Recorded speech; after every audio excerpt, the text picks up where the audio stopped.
Oke, selamat sore teman-teman semua. Mungkin saya takutnya ada pertanyaan yang sama, saya jawab sekalian aja. Yang jelas bahwa dari film pendek ke film panjang secara karakter tidak ada perubahan yang signifikan. Saya akan berpegangan pada novelnya dan pada skenarionya karena deskripsi karakternya tetap sama gitu ya, nggak berubah. Kemudian approach-nya juga more or less sama gitu, proses reading standar aja yang biasa dilakukan itu melalui proses reading, ketemu dengan kawan-kawan yang lain, ngobrol. Kadang-kadang mungkin kalau saya tipikalnya ngobrolnya lebih ngalur ngidul aja gitu, nggak harus melulu tentang isu-isu yang sangat berat. Kevin sama Dewa yang mungkin isunya lebih sangat berat kebiasaan kalau mereka diskusiin gitu. Saya enggak, saya bagian yang lebih ringan-ringan aja, ngomong-ngomong ya receh-receh, seru-seru gitu. Kalau sutradara kan beda nih antara Mas Anggi sama Mbak Prita itu Ya. apa ada bedanya atau kayak gimana? Mungkin karena waktu Mbak Prita kan memang durasi juga membedakan ya, itu kan buat film pendek gitu, jadi chapter-chapter yang dia ambil tuh mana yang mungkin dianggap paling langsung straight to the point gitu. Tapi kalau film panjang kita butuh proses cerita, bagaimana sih nih geng Winatra ini, persahabatan ini tumbuh, terjalin, karena ini kita tuh dari fakultas yang berbeda-beda sebenarnya, nggak semua dari satu fakultas yang sama, jurusan yang sama. Nah itu yang membuat kemudian perjalanan film ini juga menarik karena karakter-karakter masing-masing ini punya backgroundnya masing-masing, punya ceritanya, punya keunikannya sendiri-sendiri. Gitu. Terus mungkin untuk yang lainnya bagaimana Yang rasanya bekerja dengan Reza dan juga menjadi satu geng Winarta ini? Waduh, nggak masa gampang banget. Ayo maju dong, masa gue mulu dari tadi ya ngoceh. Sebelumnya pernah kerja bareng kan sama Reza juga ya? Main lo semua. Kita sebagai bodyguard Reza Radian di sini semua. Iya, saya senang sekali. Ya sebelumnya juga sudah pernah bekerja sama dengan Bang Reza juga sih, gitu ya. Mungkin satu yang ingin saya sampaikan bahwa di film ini saya merasakan sesuatu yang kayak apa ya, persahabatan yang nggak pernah saya rasakan sebelumnya di luar sana gitu. Jadi kayak beneran ya. Kita seru banget sih sebenarnya. Gimana membangkitkan semangat anak mudanya? Apakah juga secara fisik ada melakukan perubahan? Secara fisik Kan biar kelihatan pemuda. Maksudnya botox? Gue juga mikirnya gitu tadi. Enggak lah, kita cukur kumis aja. Looknya semuanya masih pada muda-muda. Menurut saya, menurut keyakinan saya nih, soulnya masih pada muda-muda semua. Yes. Jadi ya enggak. Ada anak muda banget yang paling muda di antara kita. Kita banyak nanya sama dia. Oh jelas. Jelas. Iya, jadi Marah terus. Coba Sun gimana? Ini ngomongin soal anak muda. Spirit film ini. Kalau menurutku semua orang adalah anak muda pasti dalam dirinya ya. Nah Reza yang udah umur 30-an juga sebenarnya ada anak muda di sini.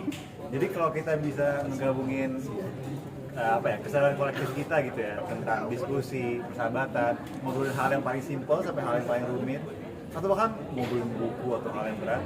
Sebenarnya itu nggak cuma sekedar akhirnya menciptakan keanak-mudaan, tapi kesadaran kolektif akan akhirnya empati kemanusiaan yang Mas Andi selalu bilang muncul dengan diri secara otentik. Jadi menurut aku sebenarnya semudah itu kalau misalnya kita lakukan secara kolektif.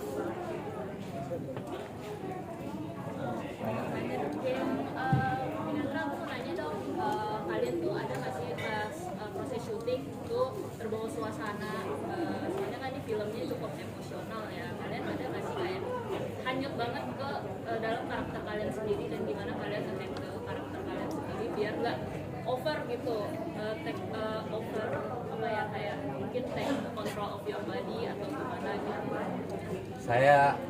Kalau saya, I'm not a method actor at all. Jadi saya kalau selesai take, ya biasanya kembali kepada rutinitas keisengan saya dengan teman-teman yang lain gitu. Karena itu cara yang menurut saya juga syutingnya tuh capek banget. Scene yang berat tuh beneran berat buat semua. Kalau itu ini we're not joking here ya. Maksudnya buat Sunu, buat Ben, buat Dewa, buat semua Mas Ardian semua. Itu berat banget ketika kita harus menjalani syuting yang berat. Jadi kayaknya kalau saya sih memilih untuk kita udah berat banget nih. Jadi begitu cut, ketika kita lagi ngumpul istirahat break makan, kadang-kadang ada yang denger lagu, ada yang dangdutan, tiba-tiba pasang lagunya macam-macam yang buat kita juga seru gitu, fun. Dan mungkin ada yang mau nambahin Iya, yang lain. Mas Mas Syafiq. Oh, saya. ngomong ya Mas. Kalau saya lebih ini aja, jadi film ini jelas mengadaptasi dari novel dan fiksi. Saya ingin kami semuanya di sini Winatra ingin mengeluarkan bahwa mewakili dari karakter saya gitu, Galang, yang di dalamnya mengajak kita untuk menulis. Jadi apapun itu bisa kita sampaikan dalam bentuk tulisan, mau sastra, mau novel atau mungkin berita dan sebagainya. Karena di film ini yang menjadi tonggak sejarah, yang menjadi sesuatu yang bisa kita nikmati ke tahun-tahun berikutnya adalah sebuah tulisan. Berjuang juga, saya pikir ini kan aktivis semua. Jadi saya dari Solo, kalau Gala dari Solo ya, aktivis semua. Saya yakin kehidupan ini juga semuanya menjadi aktivis juga. Mau aktivis lingkungan, aktivis apa? Karena manusia juga diciptakan semuanya akan menjadi khalifah juga ya. Jadi kita berjuang tetap ke karakter saya. Jadi saya mencoba untuk mengenalkan bahwa berjuang dengan apapun, walaupun tubuh sudah tersakiti atau kita nggak bisa bersuara dan sebagainya, paling nggak kita bisa menulis dengan saja-saja indah yang mungkin bisa saya tularkan di karakternya Laut. Itu aja. Terus menulis supaya kita tahu bahwa kita punya sejarah di sini. Itu aja sih kalau dari film. Kan salah satu karakter yang juga lumayan banyak dibicarakan tuh adalah Alex Perazon. Alex kali. Ya kalau pertanyaan Mbak yang tadi tentang terbawa suasana di dalam set sendiri, itu juga menurut saya juga kita semua pastinya terbawa suasana, bahkan tapi yang kita bawa keluar itu adalah sisi positifnya, sisi pertemanannya, sisi persahabatannya. Dan makanya ini cucungu ini suka ngerjain saya, ngerjain yang lain di luar set pun juga ada.